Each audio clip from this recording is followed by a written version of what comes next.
Welcome to a podcast unlike any other. Presented by the Central Pennsylvania Music Hall of Fame. In support of our local music scene.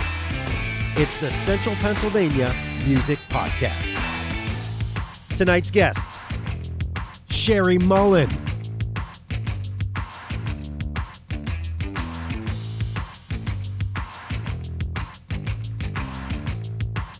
and Pentagon. This episode is sponsored by Members First.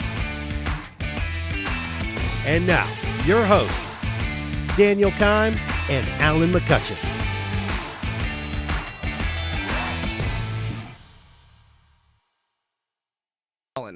Welcome, Sherri. It's a pleasure to have you here on the podcast. Thank you very much. Glad to be here. So you do a lot here. I mean, your resume is pretty stacked. So, I mean, you work in music copyright management. You are a music business consultant. You are a self-titled artist as well as a singer-songwriter. And you are also on the Central Pennsylvania Music Hall of Fame Advisory Committee. And you just got done working at Lebanon Valley College, correct? Like as a teaching at Lebanon Valley College. Yeah, that's probably why I retired from teaching. Right? Okay, that checks out. Right? Yeah. That makes sense. Tell me all about you. How did this start? How did this journey start? Like where's step one, block one? Well, it's a very convoluted journey. I was a systems engineer for my first career. So, yeah. What? So, okay. Yeah. Okay. So I'm a nerd. I love computers and I like coding and I like stuff like that. So I did that for about 15 years. Had 2 kids. They got to an age where it was getting a little bit crazy to be working and, doing all that kind of stuff, plus the kids. So when the year 2000 scare was over, I decided that I was going to take a little break, and that little break led me back to songwriting, which I've done since I was 14, because I could put the kids on the school bus, and then I could go inside and grab my guitar and start playing music and writing songs. And then I got involved with Nashville Songwriters Association International. Okay. And they had a chapter in Bethlehem, I think. And I went and took a couple of their, they had like these monthly meetings that you could go to about songwriting. And one of them featured a publisher. And he came in and told us all about publishing. And I was sold. I was just like, oh, this is so cool. I have all this music I write and I record.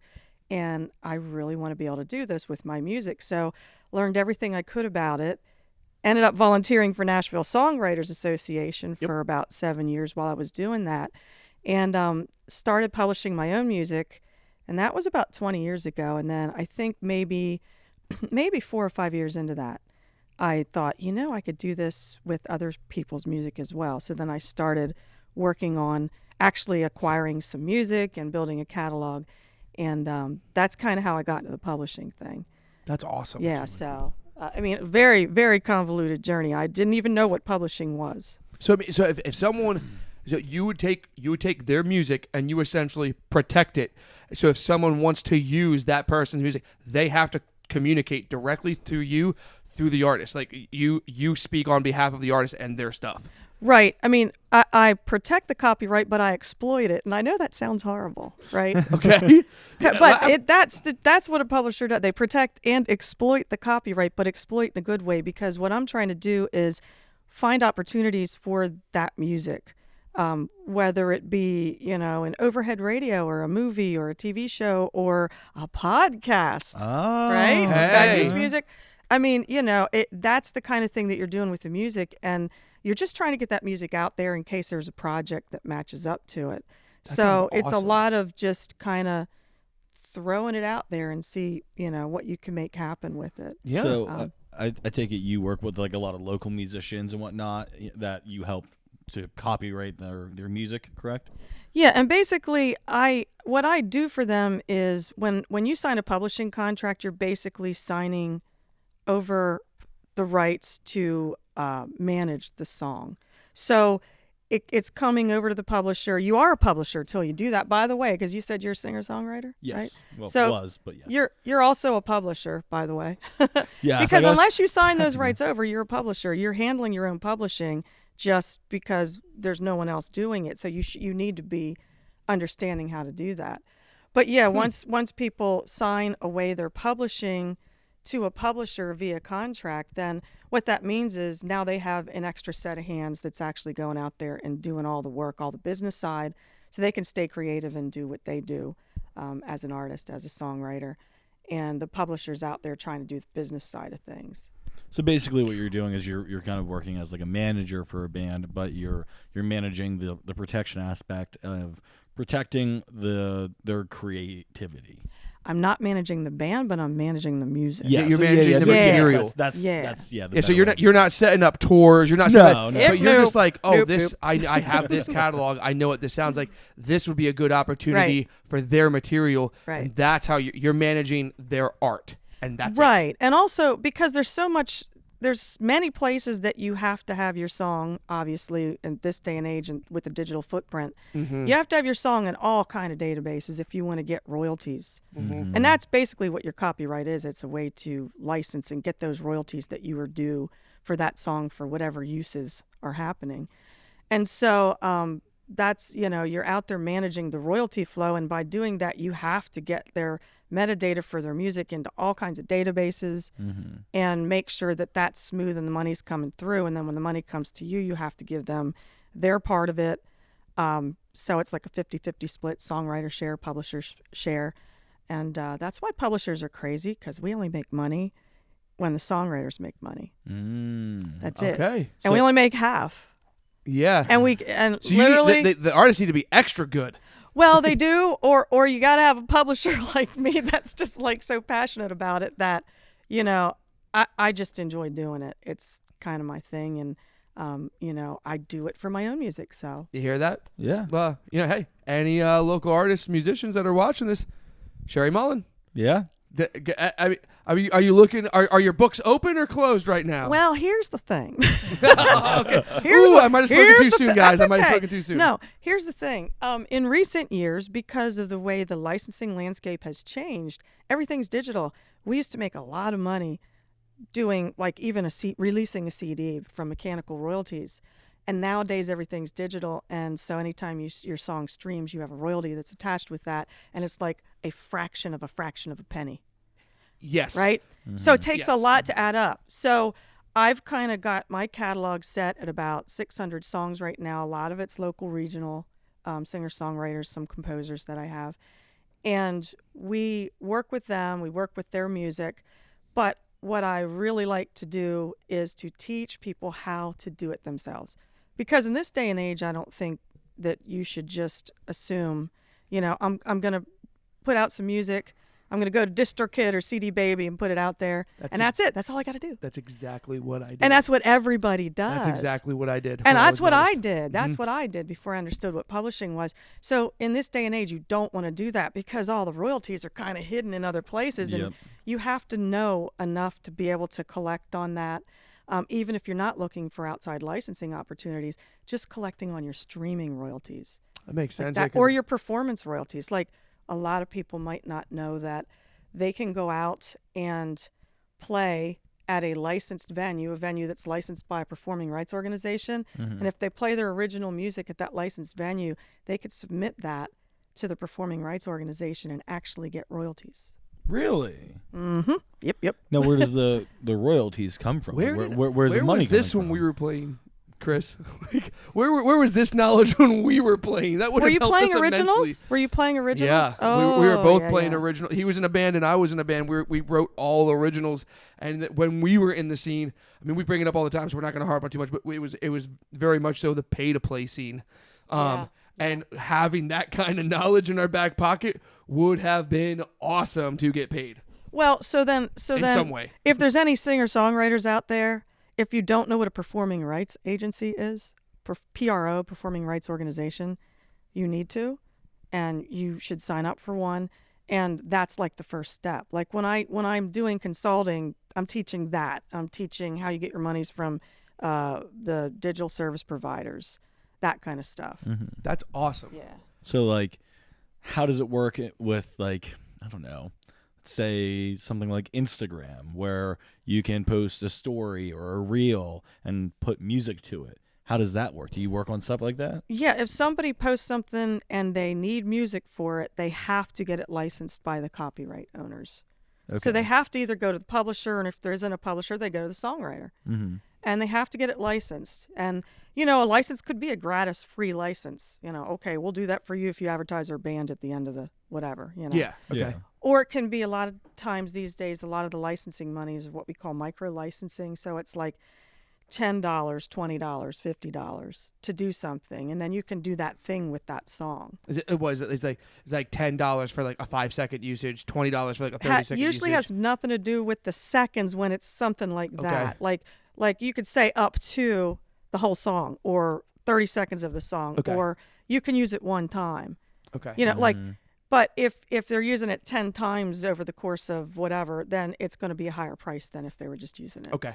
one time. So yeah, those variables go into it, but there's not like a 5-second rule. Yeah. You know what I mean? Like, because it would still, the copyright still has value whether you're using 5 seconds or 30 seconds of it. Yes. And a lot of times for those little uses, you pay the same amount of money. Because like even when you're if their metadata is in the right databases, even when you're paying for that micro transaction of like, oh yeah, I got this, whatever, well, it's still getting played, even though you paid for that. So they made money off of you paying for the license to use that. They're still getting royalties because it got played anyway. So they're getting Yeah, they're getting, because they got the money from the synchronization license. If they own the master recording, they're getting the money from the master use license, which is usually combined with the sync license. So you can essentially make money like 3 to 4 times on on each transaction if you're doing it right. Performance royalties. Yeah. Wow. So how did you get into all of this? I mean, you just I know we're going to talk about it like a little bit. I almost but like, had to, because I didn't understand it myself. Yeah. And I you know, it was funny because I went to Millennium Music Conference many moons ago, and I sat in on a thing that one of the panels that was about performing rights organizations, and there was this guy from ASCAP, one of the organizations that I talked to afterwards. And I started asking him about publishing, because they were talking about writer share, publisher share, and performance royalties. And literally that's how I made and established my first publishing entity, was an ASCAP entity called Rock Diva and Sugar Daddy Publishing. I love it. You want to hear the other ones? They're good. Okay. Yeah, throw 'em. So I also have a BMI company, so I can represent BMI writers, and that's Rock Daddy and Sugar Diva Publishing. Then I have a CSAC company, that's Rock Dude and Song Diva Publishing, which is why my company's name is RDSD Publishing. I love But it. That's all the amazing. music's on musicfortress.com, because that's easier to remember, right? Yeah. Just a little bit, but that is an awesome reason as to why that's what the acronyms are. That's It was all tied to my website that I made. I was like, I have one URL. I don't want another one at that time, you know. And you designed all these websites yourself because you like to write code. Yeah, back in the beginning, like when I was writing code, I was writing code for mainframes. That's how long ago I was coding. So when everything turned to what it is now, when I stopped the IT stuff and just started getting into music a little bit, I made a website. I didn't know what I was doing, but you know, it's just fun trying to figure it out. And I made a website. What was that called? Artfortress.com. And this was before social media, and I could kick myself because it was writers and it was artists. And we would just do links to their sites, and we'd have a contest every month for voting, so we could feature an artist and a writer.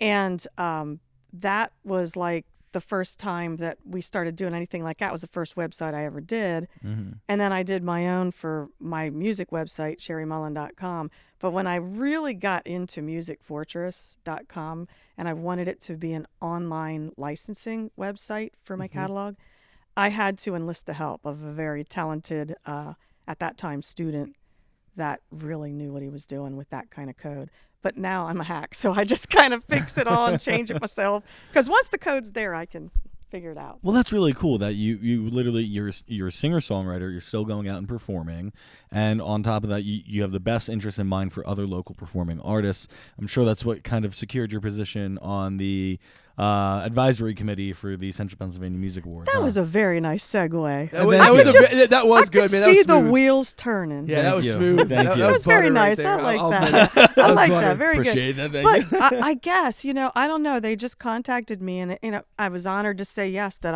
I'm honored to serve on that, because I love what they're doing with the music community. We have such a huge music community here. We do. I mean, it is it's huge. Yeah. It's almost like I don't think any generation, at least that I've been alive, I don't think any generation has gone through high school when you didn't know someone that was in a band in this area. Like there is multiple bands from every high school, like in the area. Like Well, there's and the multiple people in bands. talent is amazing. The Oh, talent yeah. in this area is crazy, and so for them to put together the CPMAs and all that kind of stuff, when I was asked, I said, sure, I'm happy to volunteer for that. Says, I'm looking forward to working, doing what I can to contribute. So it's really cool. Yeah. I think kind of what our end goal is here, and I don't speak on total behalf of the Central Pennsylvania Music Awards and Hall of Fame, but I think the main kind of end goal is, we've talked about it a lot. We've talked about it with Brandon, is really, really putting Harrisburg on the map. We have a lot of really good venues and a lot of musicians that come from here. And I think the goal is to eventually get Harrisburg to be a main stop on, Main hub. Main hub for, very large national acts. And that way it will bring more people to the area, more focus on the music scene, and give our local artists a chance to promote themselves with a national act where, the people that don't go out to bars and coffee shops and wherever and see these local performances, now they're going to see them at this national act, and it'll bring more people to it. And I would love to see Harrisburg get to a point where they're like the next Nashville. Yeah. Well, I feel like it's going that direction, because I did a is. lot in Nashville. I used to go to Nashville a lot to write and just, to kind of network with the publishers down there and just do different things. And I really have seen, at least in the last decade, I bet, this is becoming more and more. It's like the Nashville of the East. I mean, it really is becoming a music center. It and is. There's a I'm lot. just waiting for when we all get recognized for that. When Yes. it gets recognized at Harrisburg. Well, it's like not is that. uncommon to walk into almost any business anymore and see live music. Any restaurant, any brewery, anywhere you go, there's live music, and I love that for us. Yeah, that's a flourishing live music scene. We are starting. There is, whispers in the the music scene, the music industry. They are starting to realize that there is something special from this area. They may not necessarily be specifically searching this area, but I mean, when you have acts like you have Poison, you have Taylor Swift, you have Breaking Benjamin, you have all the August Burns Red. I mean, these are still names. I mean, Breaking Benjamin. I mean, they're all of these names. Everyone knows them. Anyone that knows music or listens to the radio, you know who these names are. They come from pretty much 45 minutes of each other, like in any which direction in Pennsylvania. So it's like, it's crazy. So that you have those types of names that come from right where we're at. It's like, I mean, and and people didn't know that. It feels like Central Pennsylvania Music Hall of Fame is really bringing that to the forefront. Yeah. It is. It really is. And I think that's the cool part, because we talk about Chris, Danny. Nothing like this existed. Like, not podcasts doing like what we do wasn't a thing. It was very competitive. It was like, you could be friends with other bandmates and in other bands, but it's like at the end of the day though, it was cutthroat. It's like, if it's like battle of the bands, or if we have an opportunity that we can do, like, we're gonna go. Like, we're gonna shoot our shot.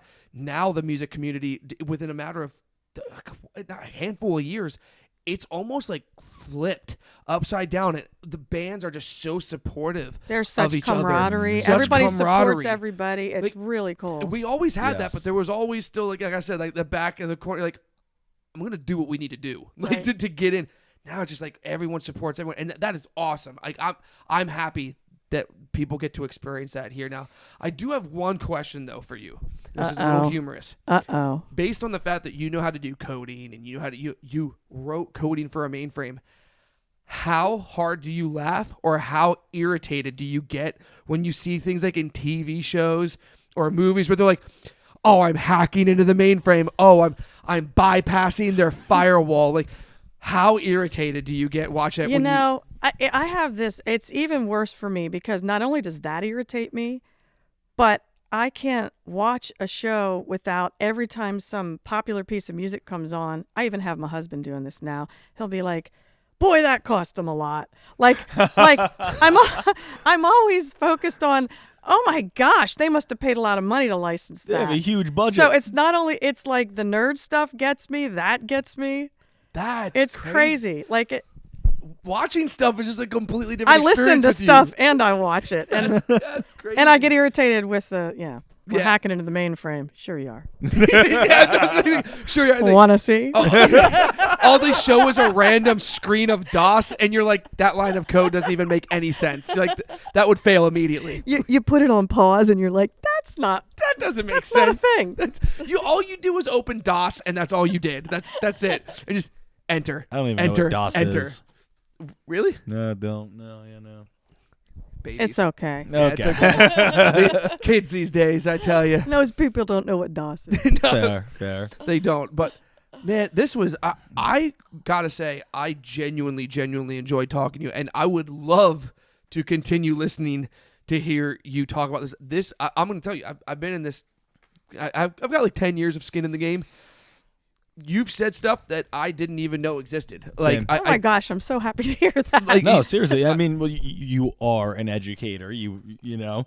Thank you for I educating love us. it. That's near and dear to my heart. It was hard for me to walk away from my teaching after 13 years. I'm sure. Because I love it so much. But I mean, I still get to do it. Things like this, the consulting gigs are always fun too. And it's like, as long as you can walk away and you're empowered, that makes me happy because at this day and age, if you want to make any money off of your music, you've got to know more. You got to know as much as possible. So as a closing thing for you, first of all, obviously, thank you for coming on. You're but welcome. I Thank mean, you for having me. I think the people that get to watch this, this is going to inform them a lot. I think this is going to give them a lot to think about. So with that, for a closing statement, I mean, if they can't come to Sheri Mullen, if Sheri Mullen, the books are closed, and they want to do this kind of stuff, where can they start? Like, what's step one for artists for them to start after they've listened to this and heard what you said? How do they start tackling this on their own?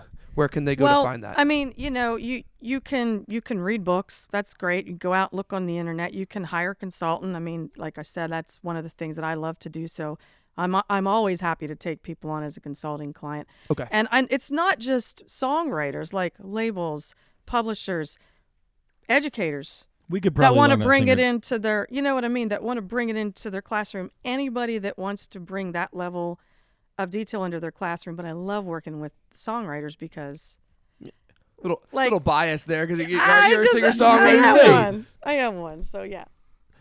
This was absolutely incredible, and Thank I'm you. really grateful that we got the chance to sit down with you. I really look forward to seeing you at the awards, and I mean, who knows? Maybe we might use some consulting. I was gonna say we could probably yeah. Yeah, I think we could use a private appointment if that's okay with you. Oh, absolutely. Awesome, great. Let me know. Well, thank you so much for coming on. It was a pleasure having you. Sure. Thank you for having me. I appreciate it. Of course. Of course. Stay tuned. All right, guys, we are here with Pentagon. This band has been around for 51 years and counting. Let's go down the line here. Everybody introduce yourselves. Let's start with you here. Rich Clare. I'm one of the co-founders of the band, so I've been here for 52 years, actually. Can't take any off. You got to keep adding them. True. And I've been here for 52 years. Frontman, a little bit of guitar, only what Al tells me to play, and trombone. Awesome. That's great. Joe Mon, drummer, 10 years, I think, 10 years. That's about it, I guess. And bass player. Oh, bass player, Vocal? singer, vocal, Yes. yeah, a little bit of everything. A little bit of everything. A little bit of everything. Good. Yeah. Yeah, jack of all trades, master of none, yes. Right. Mike Borman, I'm the bass player. I play a little bit of guitar as well and sing. I've been in the band for 32 years. Oh, sorry, Gary. I'm Gary Weber. I'm the keyboard player and vocalist. I've been with the band. I'm going on my 24th year. I'm Al Cook. I'm the band comedian and also the lead guitarist and lead vocalist for 23 years. Oh, my goodness. Believe it or not. I thought it was 12. Hi, I'm Jim Colestock. Rich and I started the band in 1971, and we've been doing it ever since because we're too dumb to quit. Tell them what you do. Yes, we don't know. He doesn't know. I percussion, trumpet, vocals, weird stuff. Drums, Drums, Drums, okay. dressing, Yeah. Nice. costumes, Costume changes. costumes. Costume man. Old folks a are. lot of wigs. Yeah. Well, and that's what I was going to say. So it sounds like going down the line here, this is a very diverse band when it comes to who plays what and who does what in the band. So was that something that was an original plan when you started this band in 1971, or is this just something that grew into that? No, that's the band has always been that. Okay. We have always, it's an entertaining band. We don't just sing, but the other thing was it had to be guys that have personality, that can entertain the crowd, and everyone has always been a vocalist in this band. That's great. So you consider yourself more of entertainers than musicians when it comes to No. Pentagon? No? We're both. You're both. Both. So it is a full 100% Exactly. both. Some go both ways. Yes. We do. Gary. Love that. Love that. So starting the band in 1971 to 2023, 51 years, you're still playing live music. What are some of the biggest differences you've seen from when you started playing music in this band to what you're seeing now? Well, unfortunately, it's the venues. Yes. What we were on the road for 20 years, 6 nights a week, 49 weeks a year, from early 72 until 91. And you could do that. There were hotels, and especially the casinos in Atlantic City, Reno, Las Vegas, that supported this. Yeah. And those venues are gone. Okay. So you cannot do what we did. Unfortunately, I've got a son-in-law that was on the road for some time, and it's 250 single dates a year. Mm-hmm. Whereas we got to stay somewhere. Yeah. So it's like vaudeville. Unfortunately, what we did can't be done. Got you. So Well, you still do it anyway. you still do it anyway? So I heard you. Really do. Yeah. Never mind. Point missed. Okay. So how many shows are you guys playing a year now, would you say? 15 to 20 15 to 20? Gotcha. Okay. by choice. Yeah. Gotcha. So you mentioned Atlantic City, and I'd heard that in the past that you were very big in the Atlantic City music area. How did that all happen? We went to Vegas in '78. The casinos opened in '79 in Atlantic City. So Okay. they heard about us. We did well in Vegas, and we opened Billy's Pub Billy's Pub. in 1979. Okay. And we just immediately got a following. Wow. It just happened very quickly. And we were down there until '91, until the band, not all the time, but I mean, we were there a lot. Yeah. One year, 1982, we played 36 weeks at Harrah's. Wow. Oh my gosh. It was like punching in. Good morning, Bill. Good morning, Joe. So I see Get what your you're lunch saying. pail. I see what you're saying now, where it's more you go to one area when you're touring and you stay there. You don't just one show and move on, one show Exactly. move on. You would stay there. I guess it would be a good question for everybody in the band. What was everybody's favorite place to go and perform at? Let's start with you, Rich, and we'll move down. Or I'd have to say two things. I loved Atlantic City. I loved Hershey Park. Hershey Park? We did Hershey Park for like 38 years. yeah, can't go wrong with Hershey. More than that. Yeah. More like 45 years. Oh my goodness. Yeah. Great. How about you? Hershey Park, yeah. Yeah. Yeah. Yeah. Can't go wrong with that. The Hershey Park Amphitheater for sure. Yeah, I missed that place. That was cool. That was a great gig. It's gone. Gone, yeah. It's too bad. So Yeah. was the music box. I think I did it for like 28 years. Oh my gosh. Yeah, it was a good one. And I wasn't on the road with them, but Hershey Park stands out for me as one of the best. We've had some great venues that we've played over the years, big gigs with a couple thousand people, but Hershey Park was a gas because it was 6 nights. We all about died by the third night, and then we got our second wind, and the band was so tight by the end of the week. It was incredible. One of the things I'll point out is when we played Hershey Park at the amphitheater, it would be full. I don't know if you've ever seen it or not, but it was full. And when we'd finish a show, they had to clear the amphitheater. It was a park policy. Uh-huh. And they would immediately line up, and the lines were up around where the Great Bear is and back across the bridge to get into the next show. Oh my It was goodness. pretty incredible. nuts. Yeah. Wow. So that's quite a crowd there. Yeah, it was a real testament to the band and to our fans. Yeah. That's great. I loved Hershey as well. I mean, both the amphitheater, which was outside basically for the most part, it was open-ended, but also the theater that we were inside. Yeah, the Yeah. Music Box Theater was also great. The people were always very kind to us. And, hey, I love eating Hershey's chocolate. What can I say? And we got it free. Yeah, and that's we why got they a like lot the of gig. it. Oh, you got it for free. It just came out. That's why they like the gig. They Plenty didn't care of about perks the of that free then. chocolate. That was it. That was it. You don't even got to pay me. Just give me chocolate, right? That's it, man. They paid in chocolate. Did they? Big Hershey bars. Oh, the real big ones? So was Hershey also your favorite, or It was one of them, yeah. what would you say is your favorite? The casinos, in Atlantic City. That was the best of all times down there. Yeah. Just the money was better, and the facilities were better. And we got a lot of work done down there. And Yeah. it was a music renaissance. We Yes. got to meet all these acts that in the other clubs we played, we just see their picture on the wall. Uh-huh. And they'd see ours. We knew they were out there, but we never got to see each other, and we got to be a community down there. In fact, there's a Facebook that's Atlantic City 80s and 90s Facebook page. No way. All the musicians that played. And you guys still stay in contact with Oh, each you other? bet. That's great. It's very cool. It was a story with Mel Torme. Oh, You can tell the story. It's a good story. So we're playing in Cleveland, and so we do, not today, but we do a couple. We do impressions and lots of different things. So we're on stage, and Rich Little comes in. Okay. So he's drunk. So he gets on stage with us. He's doing Richard Nixon. He's doing Richard Nixon. I'm doing Richard Nixon. Our keyboard player is doing Richard Nixon. There's 4 Richard Nixons on stage. Oh my gosh. So when we get done, we talk to Rich for a while, and he says, "I'm in town playing this beautiful theater with Mel Torme, who to me is just one of the greatest singers that ever lived." Okay. Was Velvet Fog. He was an amazing singer. So Rich said, invited us to go see them the next afternoon, which we did. Okay. Went backstage and met Mel, and Mel said, "Unfortunately, I've got to go to the next gig. I have to sleep." He said, "For my voice, I have to sleep 8 hours. I just can't make it." We thought, that's great. It would have been great for him to see us. So we're in the middle of our first show.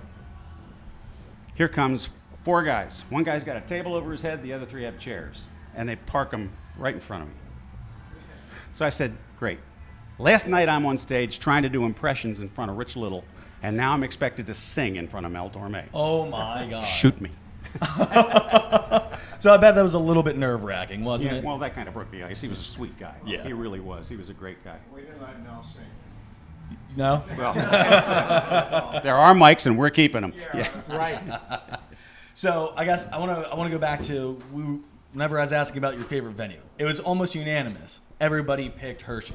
I think that kind of points out something. So we're with the Central Pennsylvania Music Podcast. We talk about the Central Pennsylvania music area, and something that we talk about often is how special the Central Pennsylvania music, community, you would say, is, because we have so many names that come out of Central Pennsylvania that go on to do great things, and there's just a lot of music in one area. Yep. So what would you say, and I would like to once again get everybody's opinion on this, what would you say is so special about Central Pennsylvania? Why does so much music come from here? And let alone good music. So. I can speak from a perspective of coming from the 60s.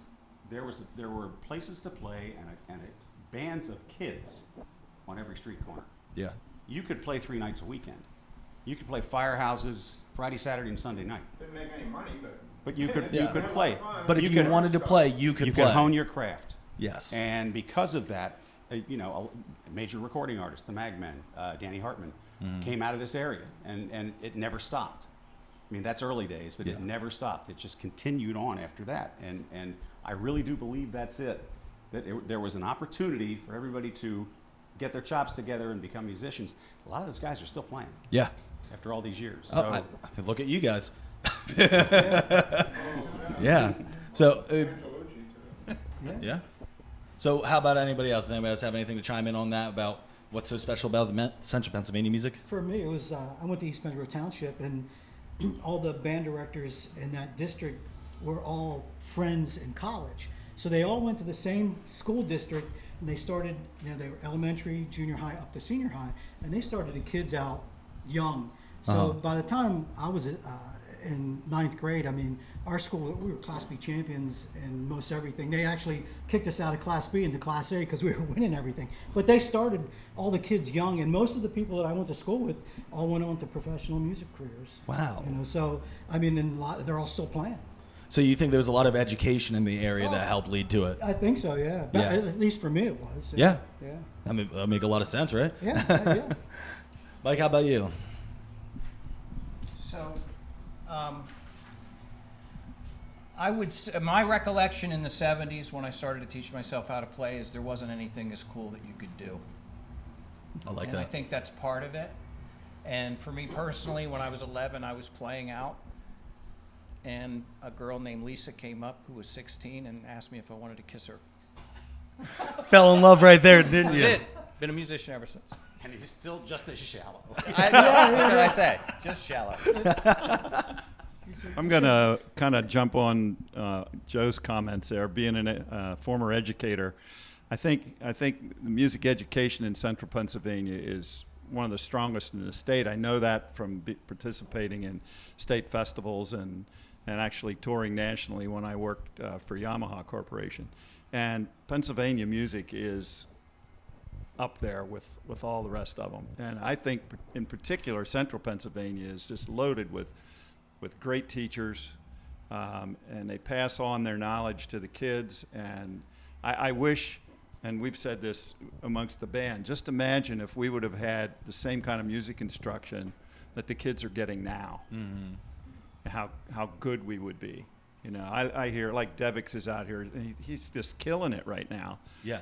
He's great. He's a young kid, and he's got it all. And it's because of the education that he got. Jeffrey Gaines is playing later. He was a student of a very good friend of mine, lived next door to me in college. Oh, wow. And he says to this day, the reason he's out here is because of that teacher. So I think that's a big part of it. And just to blow Gary's horn, he was my daughter's middle school music teacher, choral teacher, and his son. Oh, no way. And my daughter ended up on Broadway. And Brett Michaels. And Brett Michaels. Yep. We've had Brett Michaels on the show before. So let's call it what it is. Gary was an amazing teacher. Oh my goodness! So that's great, and you Gifted teacher. Thank you for that. I mean, you've really helped pave this community here, and people like you are, you know, we don't get that every day. Not everybody has that, so thank you for your contribution to the music community. Thank you. Of course. Indeed, and you know, I have to also chime in that not only Central Pennsylvania, but all of Pennsylvania has been a huge music bed. People from as far east as Philadelphia, you know, the great groups out of that area. In my own experience as a child, I would go to bed listening to my dad and my uncle, who were 13 years on WWVA, Wheeling, West Virginia radio. They would have jam sessions and practice in the kitchen of my house. And they had a lot of friends, including Bill Haley's Comets, who would come up and play. Bill Haley was from Doylestown, Coatesville. Okay. I think Coatesville. And in addition to that, you know, many people from the York area like the band Live. Yes. You know, you could go on and on about different acts in the area, but it's just been terrific for music, and it's certainly honed my skills, just, I don't know, by osmosis perhaps. Yeah. But it certainly makes you proud of where you come from, correct? It does, very much so. That's great. I love that.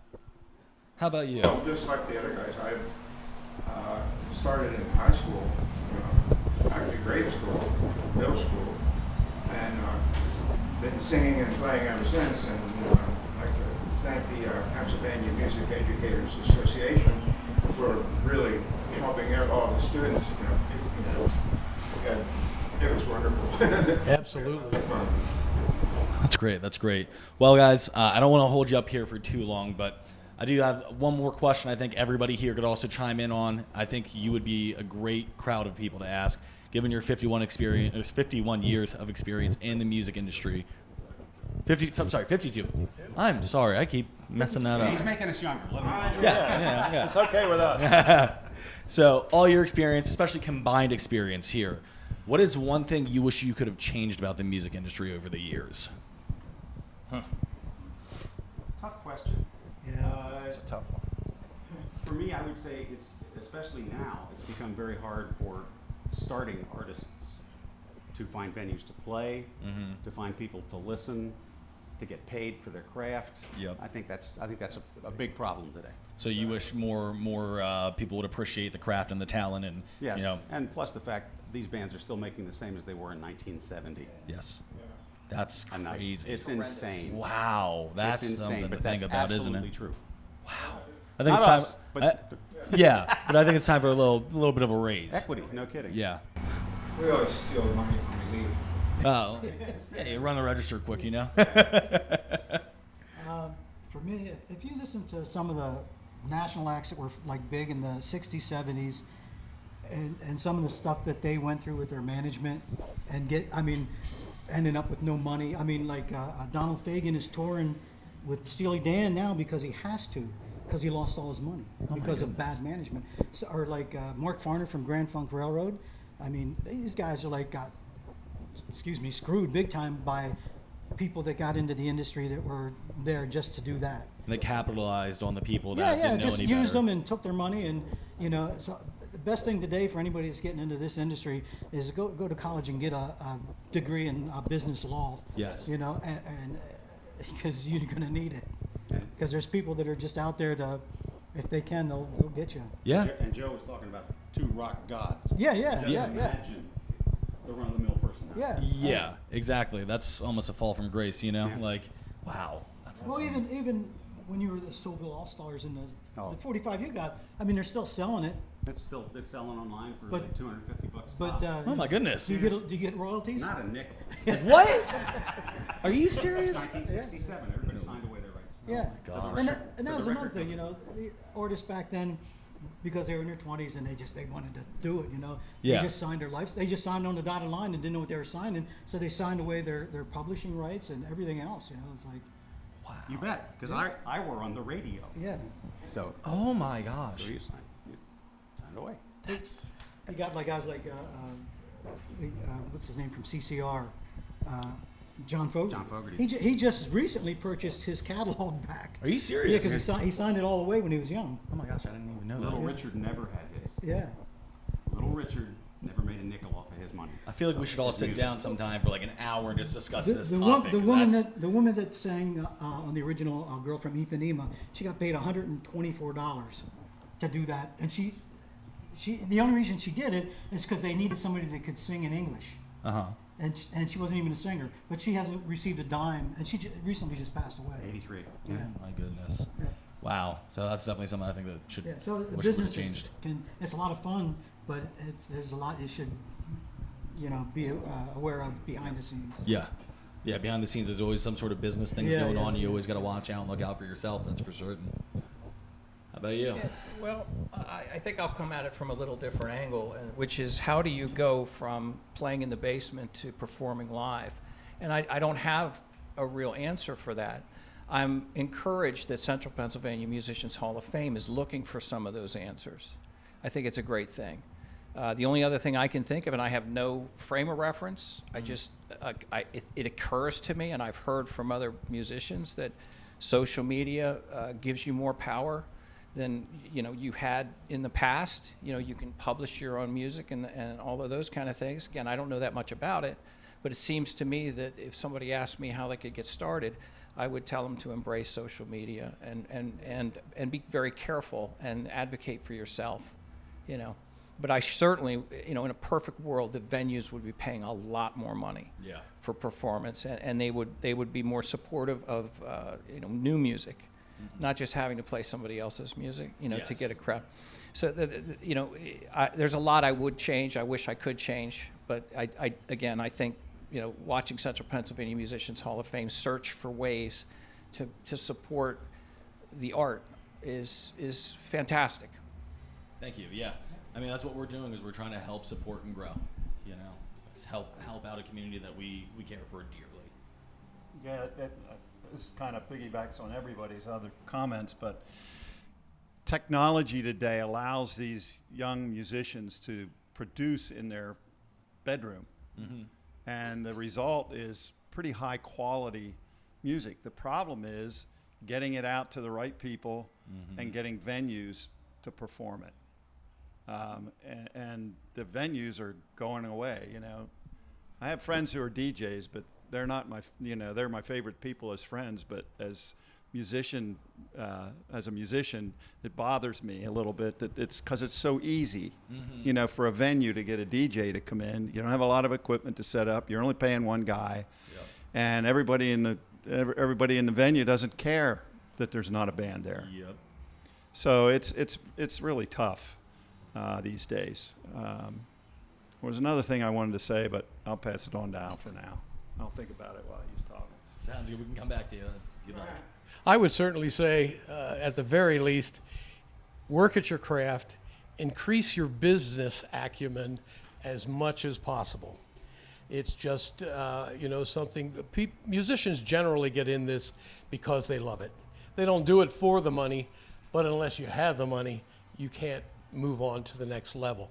So, you know, do everything you can to continue your craft and your business acumen so you know what you're signing, you know what you're doing, and people can't take advantage of you. That's great. Well, you know, I think speaking of business acumen, we wouldn't be where we are today without the guidance of our fearless leader, Rich Clare.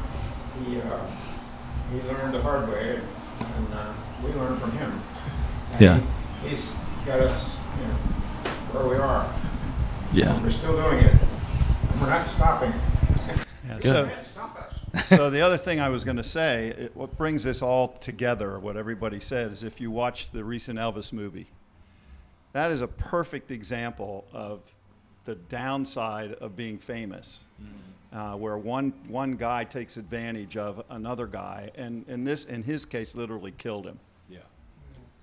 You know, it's bad enough that they take your money, but to kill you on top of it is something else. So it's a tough business. It really is a tough business. I think I could speak for everybody. We've all been fortunate over the years with other bands we've played in, and particularly this band, to be able to continue to play and you know, do a decent job of it. It's quite rewarding. It's not about the money. It's about the camaraderie that this band has, and the fact that on stage it just comes out even more. It's kind of a high when you get up on stage and everybody's playing and the music's good and the crowd loves it, and that's what drives us. So that's great. I got one more quick thing. Yeah, absolutely. That I would say to bands that are coming up right now, that are trying to form, that are trying to have shows, please learn to sing harmony together. Yeah. Okay, yeah, absolutely. I mean, it's what goes on top of everything else.